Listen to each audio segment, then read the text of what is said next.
Hello,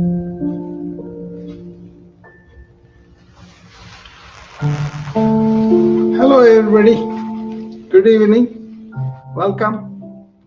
I had a good day today in the sense we ran a room very early in the morning on, of all things, about belly fat and how to overcome it. For me, that's a sign of uh, our lifestyles and our habits.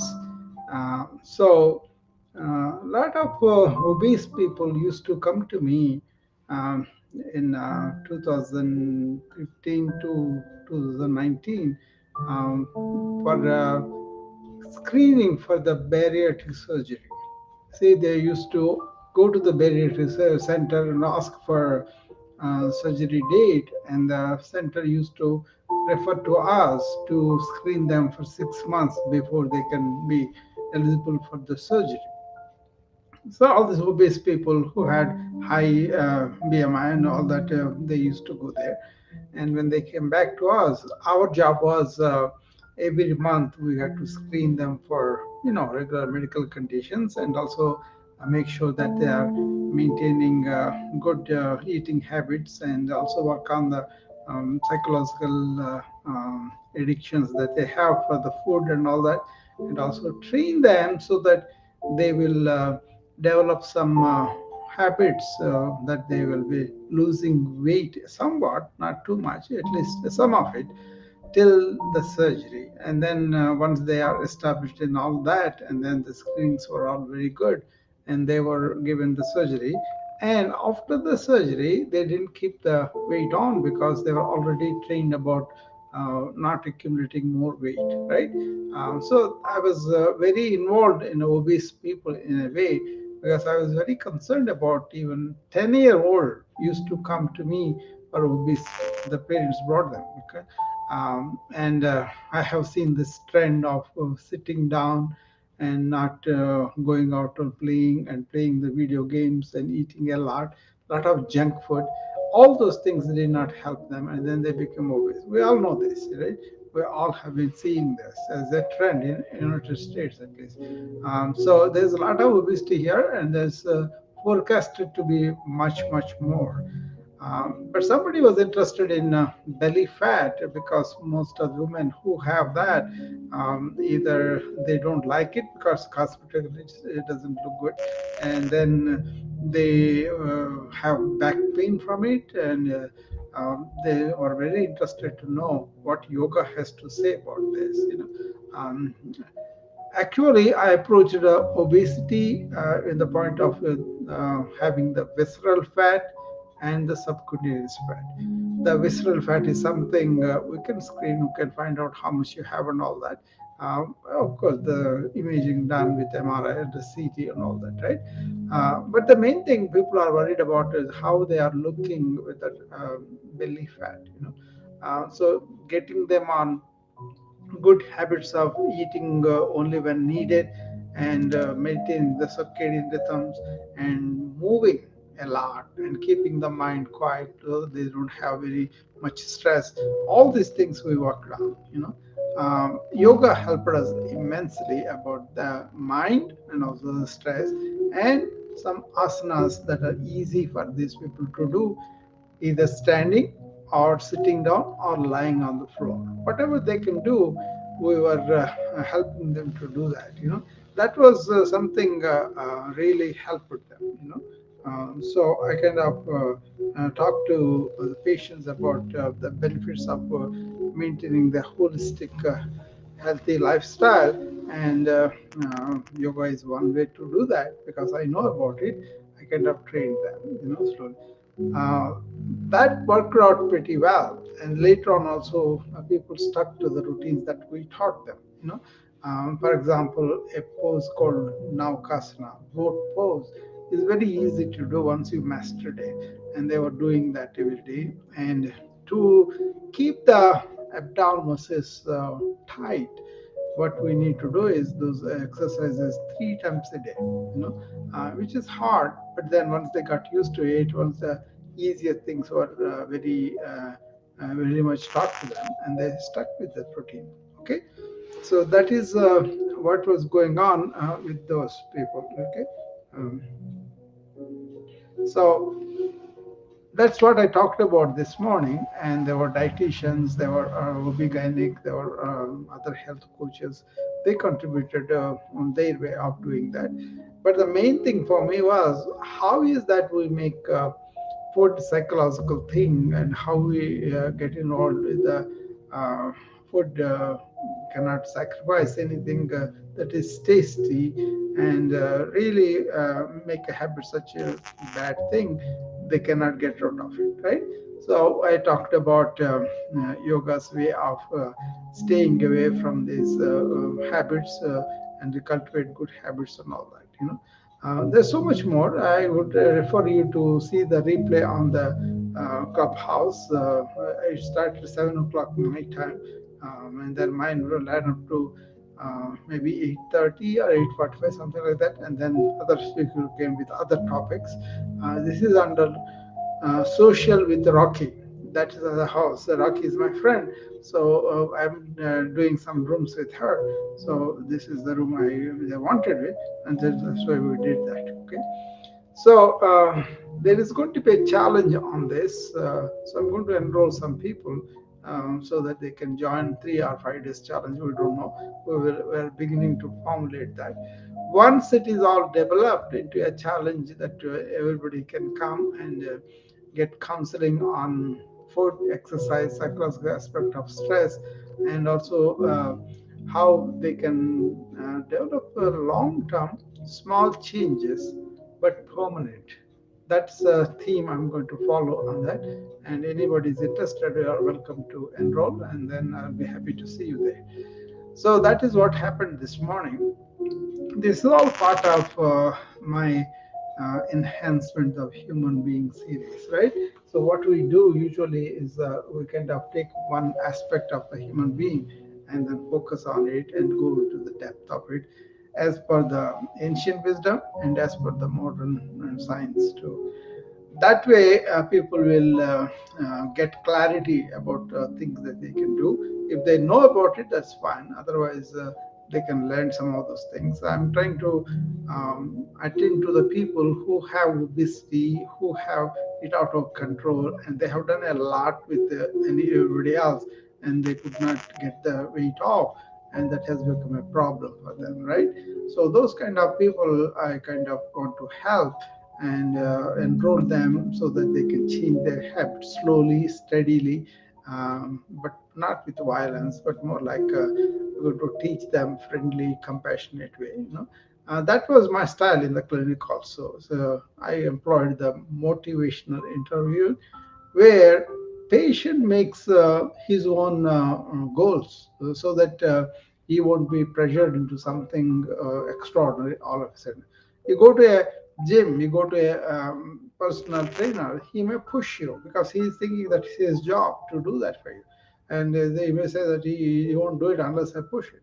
But my style is more like make them partners in this care, and make them establish their own goals that they can do, and build on that. Give them confidence that they are able to do at least a piece of it, and they will be able to do more of it. That way they become psychologically resilient. Inner resilience, I always talk about that, right?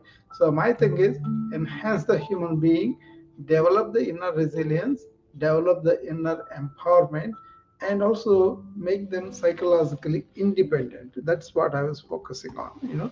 This is only an example. Hi, Alka, welcome.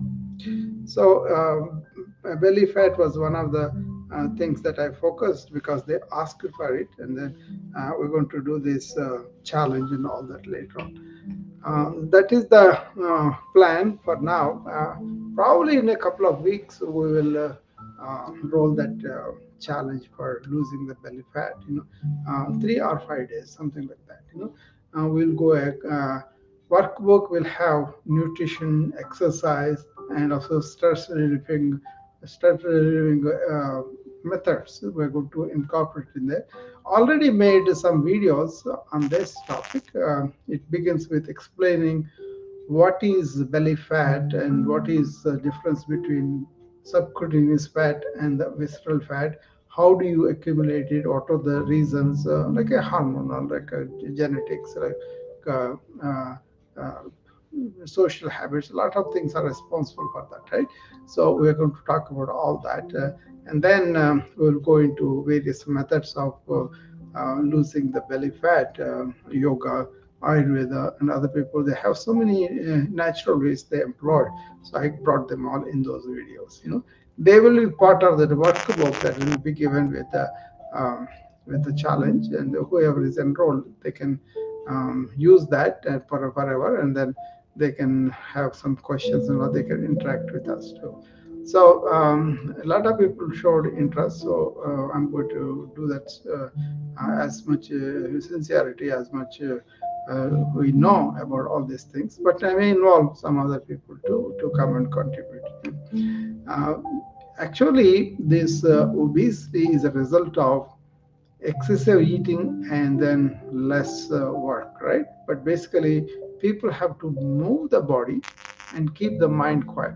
That's my health simple formula, right? Just always don't sit for long periods, walk as much as you can, and move the body in all directions, so like you're dancing. Yoga can do that for you. Other martial arts can do it for you. Or if you just or use it to just walk and then stand and walk, that's a very good thing. That's what I do.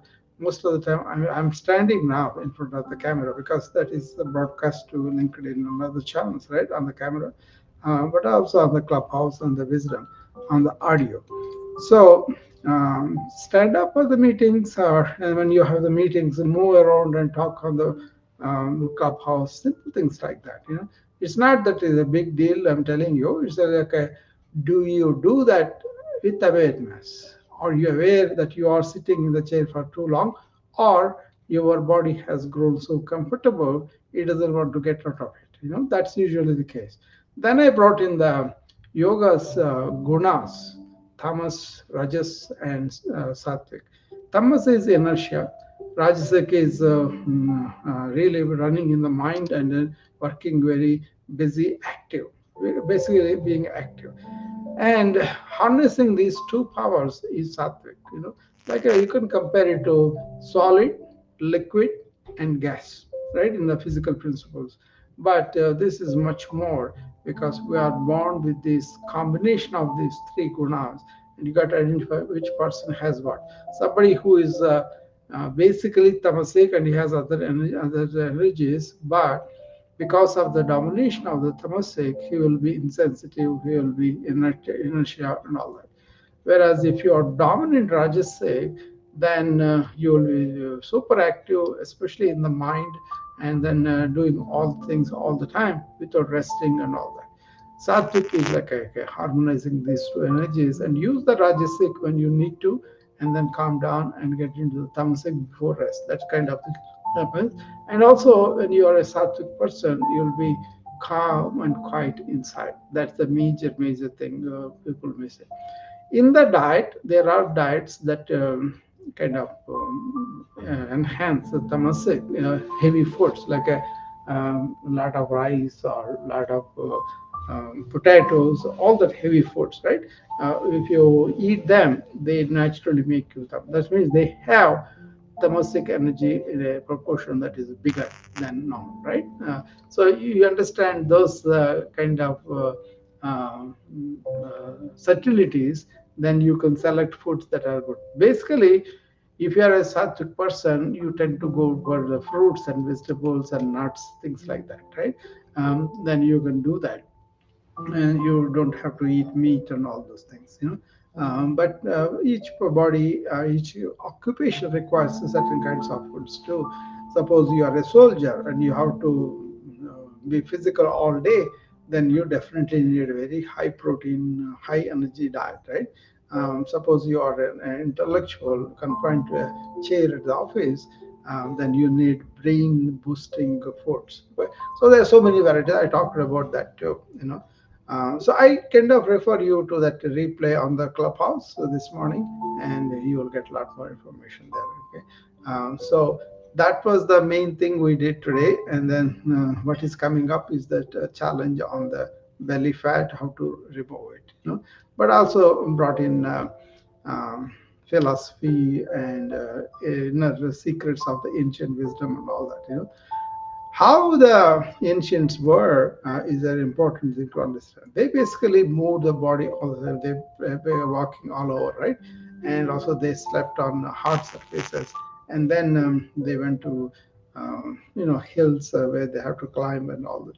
Okay, and most of the time they were practicing how to be silent in their mind unless they are using it for some purpose. That is what I strongly advise. Use the mind when you need it, be focused on what you are doing. Rest of the time try to be quiet, silent. I think that works for me, and if you can try it, you are doing it very good. Okay. So that's what I want to report for today. And I have opened this other house. It's called Siva Gnana, Jiva, Seva. That's a weekly room. On Wednesdays, I'll be doing it 7 p.m. my time. That is 8 p.m. Eastern time. That is the one that I'm doing because uh, how I approach my work, how I really take it is this. This is a big lesson for me, and that's why I was doing it. Sivagnana Jiva Seva means that you are really seeing the divinity in other person, and then you are doing the work as a worship to the divinity. That goes a long way for your erasement of ego, and makes you more grateful and more appreciative of the other person. A lot of important things are there. That also is recorded. If you want to see that, that will be under that house, Sivagnana Jiva Seva. That is also there, and with my picture on it. And it's a thing that Vivekananda always talked about. It came from his master Ramakrishna, and Vivekananda talked about doing all the charity work that they do. The reason is behind it. They kind of orphans, poor, and all the people who don't have anything. What they were doing with this spirit, they were doing as an worship. That means they are kind of bound to the divine, right? So they are more humble that way. So that is a major house. A lot of philosophy, a lot of work conditions, inequalities, all those things will be brought out. I just introduced the topic to the house and yesterday, but next week I'll go into the depth. I have made some videos also. I think the first video I posted there in that house. Okay. So much is happening with me, and somebody is revamping my website and my social media. But the essential message is, how can I serve as many people as possible with what I have learned that give me clarity, inner joy, and happiness, and sharing that with other people. Okay. So with that, I will end because the batteries are going down here. Or anybody wants to come up, I will stop for a few minutes to answer any questions or comments. Alka and I can't see the name. So if you both want to come up, that's fine. Otherwise, I'll be closing the room in a few minutes, and then I will see you again tomorrow. Okay.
Hi, Favor.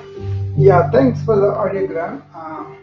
Yeah, I have a clarity about what I want to do. Basically, all my work is towards enhancing the human being. That's what my work is about inner resilience, inner empowerment, and making the people psychologically independent. So I work on the wellness in that respect. I work on the burnout and stress we're all going through. So wellness, burnout, stress, and wellness in all respect. My wellness definition is you will be strong and flexible in your body. You will be alert and aware in your mind, and you will be loving and compassionate in your heart. And overall, you have joy in your life, in your work, in your family, and with your world and with worldview. So you can take some of the points, but if you want more clarity or more small things, basically helping people to be well in their life and also to be joyful in their life. Thank you.